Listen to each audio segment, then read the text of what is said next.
Hey, it's me Joyita Chakraborty. আমার জয়িস day books চ্যানেলে আপনাদের সবাইকে স্বাগত। আজকে সকালে ঘুম থেকে উঠে ছাদে চলে এসেছিলাম। কি সুন্দর রোদ উঠেছে। তারপর মাও যেহেতু ছাদে ছিল, তাই মায়ের সাথে অল্প কিছু কথা বলে তারপর আমরা দুজনেই নেমে আসলাম। আজকে গুরু দায়িত্ব আমি নিয়েছিলাম যে আমি রান্না করব। আর আজকে আমি রান্না করেছি সোয়াবিনের মুইঠা। তাতে আমার পিসি আমাকে কিছু হেল্প করে দিয়েছে। এই যে মিক্সিতে আমি পেস্ট করার জন্য সোয়াবিন, লঙ্কা, আদা সব একসাথে পেস্ট করেছি। পেস্টটার মধ্যে তারপর আমি দুটো আলু বড় বড় আলু সিদ্ধ দিয়ে রেখেছিলাম, একসাথে মেখে নিলাম। তার মধ্যে আমি দিয়েছিলাম কর্নফ্লাওয়ার, লঙ্কার গুঁড়ো, গোলমরিচ, সব কিছু ভালো করে মিক্স করে মুইঠার মতো শেপ করে গরম তেলে এই মুইঠাগুলো ছেড়ে দিলাম।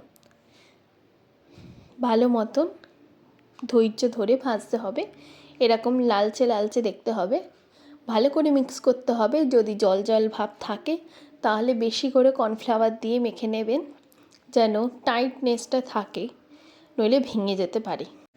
ওই সেম তেলেই আলুগুলো ছেড়ে দিতে হবে। আর যতক্ষণ না আলু ভালো মতন লাল লাল হয়ে যাবে ততক্ষণ তোলা যাবে না। তারপরে আলুর মধ্যে হলুদ, লঙ্কার গুঁড়ো সব দিয়ে ভালো করে ভাজা ভাজা করে নেবেন। তারপর ওই সেম তেলে আলু ভাজা যখন হয়ে যাবে, ওই তেলে একটা তেজপাতা, শুকনো লঙ্কা দিয়ে তারপর যে কেটে রাখা টমেটো দিয়ে দেবেন। তারপর সেটাকে ভালো করে ভাজা ভাজা করে নিয়ে জিরে বাটা, লঙ্কা বাটা সব ভালো মতন কষিয়ে নিতে হবে। এবার যতক্ষণ না এই মশলার থেকে তেল বেরাবে ততক্ষণ এরকম নাড়াতে থাকবেন।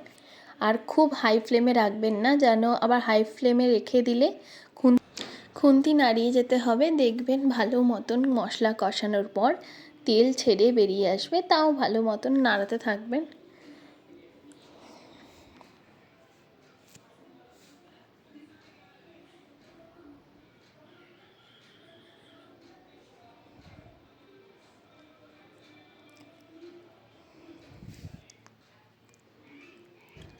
মশলাটা ভালো করে কষাতে হবে।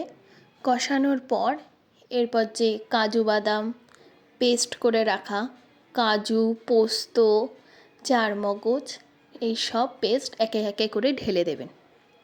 ঢেলে দিয়ে ভালো মতো নাড়াতে হবে।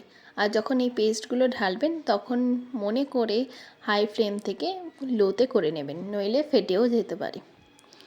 তারপর সব দেওয়া হয়ে গেলে আবার ভালো মতন কষাতে হবে।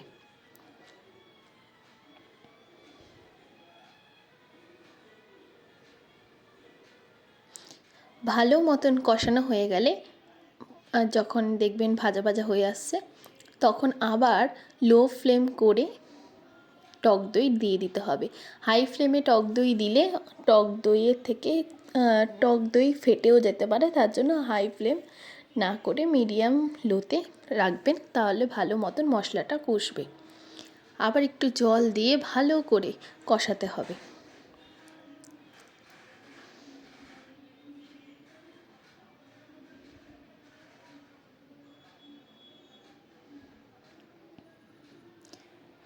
ভালো করে কষানোর পর আমি একটু দুধ দিয়ে দিয়েছি।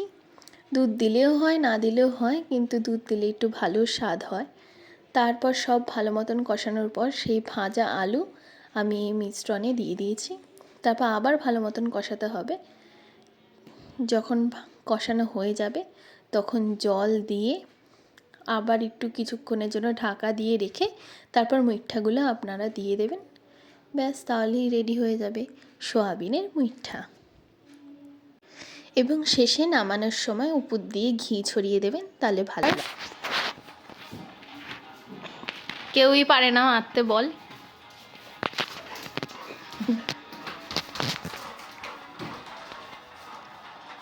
ওকে দে, ওকে দে। এই যে কি করে ও বলটাকে নিয়ে, ও জানে। এই লেগে যাবে।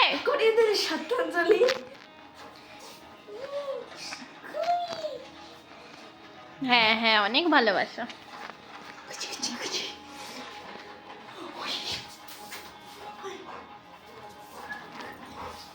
বলটা বের কর। এই স্কুবি,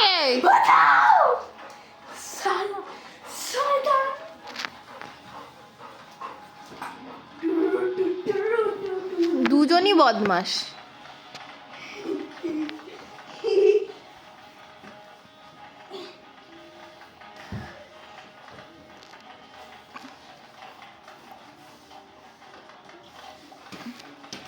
ও ধৈর্য সহকারে দেখছে যে তুই কখন বলটা বের করে দিস, আরো খেলবে। ওরকম না, মুখে লেগে যাবে ওর।